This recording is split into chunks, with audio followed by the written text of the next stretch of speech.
Welcome back to the Cognac Jewellery School. Today we're making a textured silver cuff, like this one. Let's get started.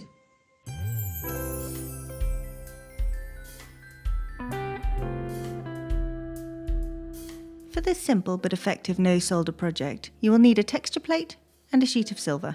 Of course, the width of your cuff is up to you, but today I'm using a piece approximately 16 centimeters or around 6 inches in length and 10 millimeters wide. Start by removing the plastic coating from both sides of your silver sheet if it has it, before taking it over to your rolling mill. Today I'm using this brass Mermaid texture rolling mill plate, but texture plates come in all kinds of different patterns and materials, so you can find the one that suits your style. Roll your silver sheet and texture plate through the rolling mill. Make sure you have enough pressure to transfer the texture onto your silver, but not so much that you damage your plate or muller your silver.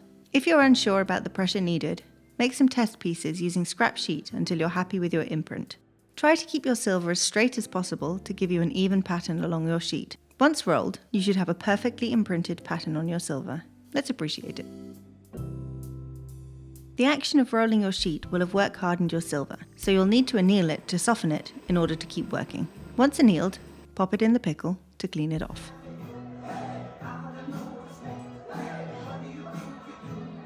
Once your rolled sheet is nice and clean, bring it back to your bench and flatten it out before marking and sawing it to the length you need. It's necessary to cut it down to size as the rolling mill action will have lengthened your sheet a small amount. If you're not sure what size you need, I'll put a link in the description for a quick size guide for bangles and bracelets that you can download. And we're going to begin to shape the silver using a flat file. Start by removing each of the sharp corners before rounding off the ends. It's important that your ends are as smooth as you can get them, as you don't want them to scratch your wrist getting your cuff on and off. Then move on to the long sides and file them nice and flat. Once you're happy with the overall shape of your silver, you can round it on a mandrel. I have an oval shape one here, but you can use a round one and then flatten it to create that distinctive cuff shape. Place your silver on your mandrel and, depending on the thickness of your metal, bend it round either by hand or with a rawhide mallet or a nylon hammer.